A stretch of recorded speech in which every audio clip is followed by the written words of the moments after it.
Hello, everyone. This is Rev Brad, and you're listening to the Soccer Chaplains United podcast from the Touchline.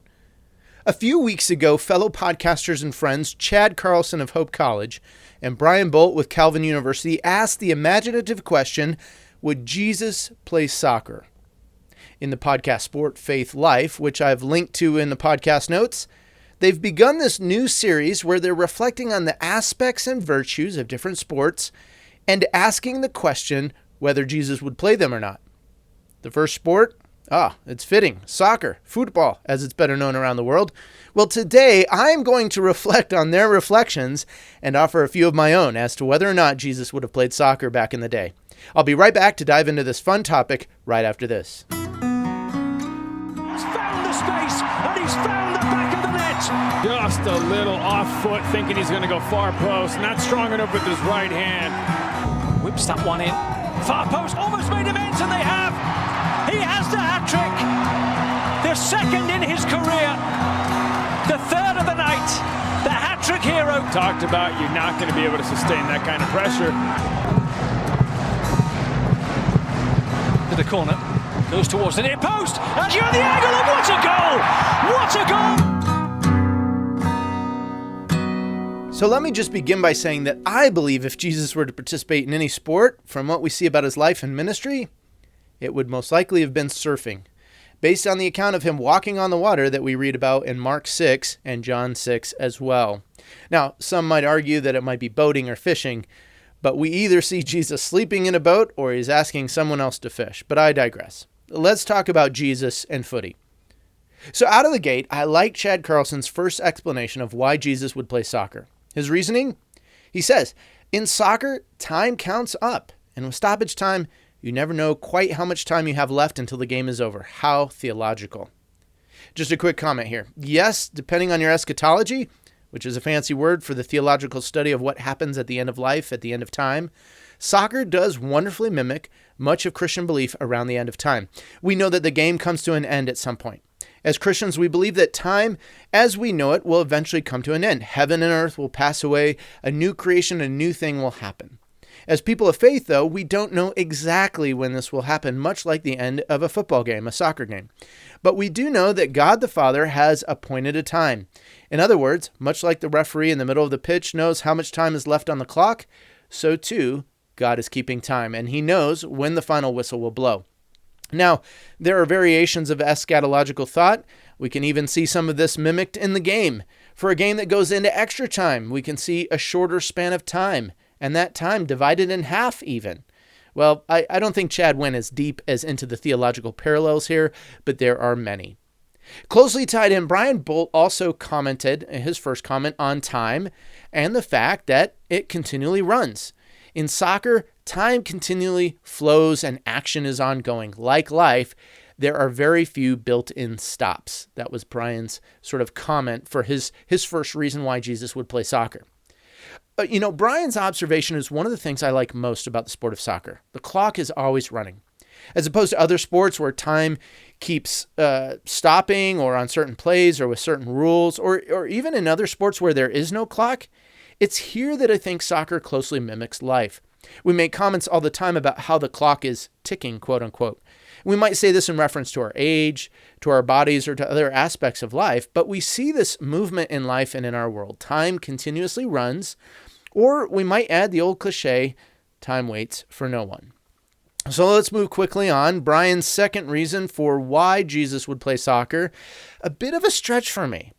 He reasons, well, you can't use your hands in soccer. This makes the game harder than it has to be, but doing hard things is good. Okay, so what do we do with this one? Does Jesus do things that are hard just for the sake of making them more difficult? Does he ask us to do hard things just for the sake of it being harder as well? Well, I think this is a little bit of a slippery theological slope if we're looking at it, but remembering that this is more of a fun exercise than establishing a rigorous theology, let's look a little bit more closely at what Brian's saying. Does Jesus really choose to do things the harder way? In some aspects, I agree with Brian's potential assessment here. As a follower of Jesus, I've often wondered why. Of all the epics in history, why did Jesus choose to come, live his life, and face the cruelest form of death as he did at that point in history? Jesus could have chosen a different moment in time, a different moment in the history of humankind to come to earth in terms of suffering and death and what he knew needed to happen, but he did not. Jesus doesn't seem to opt out for the easy way or the easy road. So there's something in that moves me. There's something in that encourages me. But would this been a motivation for Jesus to play the sport of soccer? Well, I often think that in sport, we do love a challenge, right?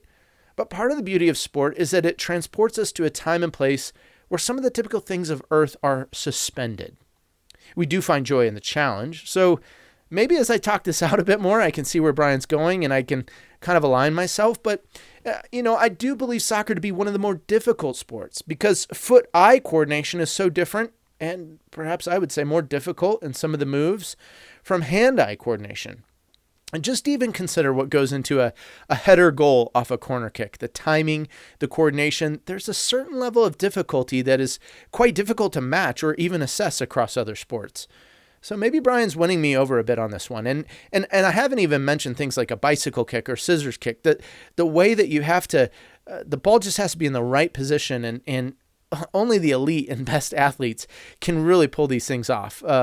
Sometimes a kid that doesn't mind doing this over and over again and landing on his back or his side could also do that. But anyways, I think that there's something to be said for a challenge in our sport. Although I'm not quite sure I'm there yet, Brian, on this one. Well, next up, Chad reasons almost the direct opposite, and maybe he's being a little bit cheeky here as he believes Jesus would have played positionally as goalkeeper. Jesus' personality, as Chad puts it, is being savior or saver, as Chad puts it. Again, remembering this is a good, fun conversation. It brings up memories of a t-shirt that was popular back in the 90s. It has a graphic of a soccer goal and a diving Messiah wearing goalie gloves with the words, Jesus saves. Well, besides that t-shirt being borderline sacrilegious, I don't know if we can exactly equate the salvific nature of Jesus with the game time duties of a goalkeeper. In the spirit of the game, I think Jesus might more so play a role where the qualities of his perfect nature might have less of an impact on the game. If Jesus were to play goalkeeper, then certainly the other side would never win the game, because even if the team could get to penalty kicks, Jesus would perfectly save even the most difficult of shots. I'd like to think that Jesus would play the 10, maybe setting up others with perfect passes or scoring the occasional golazo. Or maybe Jesus would play out on the wings, able to tirelessly run. He can serve crosses, no pun intended, into the box time and time again for his teammates to rise to the occasion. Whatever position we might imagine Jesus to play, though, I think we need to balance the characteristics of Jesus' nature as close as we might humanly suppose, his perfection balanced with his shared desire for others to share the joy of the game as much as he does. Well, moving on from there, Chad's final rationale for why Jesus might play soccer has to do with the need for discipline. He puts it this way. In soccer, discipline and fitness help, but what really matters is scoring a goal. In the Christian faith, spiritual disciplines help, but what really matters is the cross. Now, to be honest, I like where Chad's going here, and I think of a near parallel from my time around professional football. Back when I was a PR guy for the Colorado Rapids, we had a famous footballer, Carlos Valderrama, or El Pibe. He was a Colombian, and he finished his playing career with our team. Carlos, playing for us at age 40, 41, he wasn't going to run anyone off the field, but he still had a knack for a clever pass, and the things he could do offensively still managed to hurt opponents. Now, it's atypical for a 40-year-old field player in professional soccer, but Carlos would still do just enough with his feet and his mind to be worthy of the minutes out on the pitch. So to Chad's point, the disciplines and fitness are important, but in the sport of soccer, there are some things that transcend pure athleticism in the game, and these things are as meaningful, if not more. Assists, goal scoring being among some of those. I'm a little bit surprised that Chad didn't make any puns out of the crossbar, but maybe he was feeling a bit convicted with the whole Jesus saves thing. Now, the final argument comes from Brian about why Jesus might play soccer, and it has to do with the slide tackle. In Brian's opinion, the, quote, timing and skill of tackling is the ultimate moment in the game. It's theological, almost. Well, Brian, the only thing that I can say after thinking about this for the past few weeks is that I disagree. Now, true, slide tackling is an art form, but as a defensive measure, it's not always the best thing in a game. And while Jesus might pull off the perfect slide tackle, there are other moments in the game that might prove to be more ultimate, quote unquote.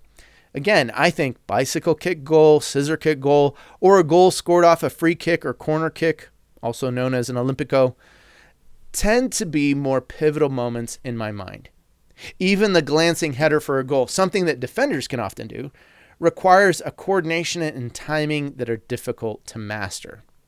So, if I do a quick look back, it seems that out of the 6 separate rationales offered here by Brian and Chad for why Jesus might play soccer, I agree in part or in whole with 3 of them, maybe 4. So what I want to quickly do is offer just a few more reasons why I think Jesus might play the sport of soccer and offer those for you right now. Guys, to be honest, and I'm speaking to Chad and Brian here, I think you missed the biggest and most obvious one.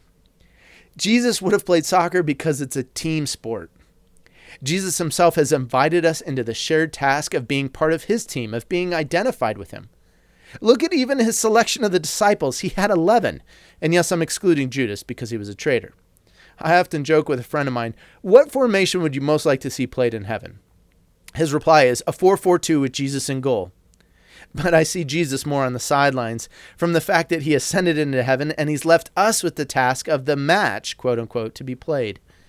We know the outcome will be a win. And sometimes as a reflective practice, I'll ask Christian friends and coaches that I know, I'll ask them, where would you see the apostles filling in different roles and positions on the field? In fact, if you go back to our last podcast of 2020, Valor Christian head coach Brian Schultz and I undertake this little exercise of placing Jesus' disciples into formation. It's a fun little endeavor. But beyond the disciples and Jesus' starting 11, so to speak, the point is God invites all of us into his creative endeavor of work. And there's a creative licensure to use the uniqueness of our gifts, our individuality, toward the express purpose of the shared outcome of winning the game. Well, this plays into my second rationale for why Jesus would have elected to play soccer as a sport, because not only does the aspect of time and its continuous flow mimic life, but even the arrangement of the field and the dynamic way in which the game is played. Think about it. Most sports move in one direction or are more or less static. I'm thinking specifically of American football here and basketball. Now, soccer in some respects is similar, but playing backwards is an acceptable form of moving the ball around, and the ball continues to move 99% of the time with little pause or delay. So too in life, we often retreat or need to retreat into spaces, or we give up the ball, we hoof it forward to clear it and catch our collective breath. The timing of our runs, the pacing of our play, usually all these things are more synonymous with life because it continues to flow, as Brian had mentioned, and the game continues with little to no stopping. And so we have to learn the moments to ease up. And I think both guys touch on this idea a little bit in their pod, but without developing out the full-blown idea because time is continually moving. The soccer athlete must pace his self or herself accordingly. And I think the parallels with life would be something that would make soccer favorable for Jesus. Okay, last one. And I touched on this briefly just a moment ago, but it has to do with individual creative expression. Throughout time, the game has been elevated or transformed by certain individuals. They've shown a mastery for the game. Names such as Pelé or Lionel Messi and Cristiano Ronaldo, they come to mind. Dutch footballer Johan Cruyff is also one such person. The Cruyff turn, or sometimes simply known as the Cruyff, is one of the most famous and widely emulated and learned moves in soccer. It's a clever way of evading an opponent at speed. There are many others who have left a stamp or mark on the game, from gravity-defying leaps and kicks in the air to bending shots or passes to some earthly form of perfection. So many athletes in the beautiful game have been able to cultivate their craft in unique ways that I think in many ways these simply point back to the glory of God in his creation of humanity. And I think this ability for an individual to be an individual, but to still contribute toward a greater good, is one of the most endearing aspects of the beautiful game. Well, friends, we're running short on time, so I'll save my response to Chad and Brian's reasons for why Jesus wouldn't play soccer for another podcast. But I want to close this out with a prayer. Lord Jesus, would you play soccer? We read in John's account that you took on flesh and you made your dwelling with us. And as Eugene Peterson so wonderfully put it, you moved into the neighborhood. And I have to believe that being in the neighborhood, the global neighborhood, would find you with a ball at your feet, inviting all of us into the beautiful game. Lord, thank you for giving us the beautiful game. Help us to keep it beautiful and free from corruption or deception, or the other aspects of fallenness as best as we can. And whether you might play the 10 or the 7 or the 1, help us all to realize that you are the one who's come to save us, and come to give us life and joy, a joy found solely in you. Amen. Hey everyone, thanks for listening. You've been listening to Rev Brad coming to you from the Touchline.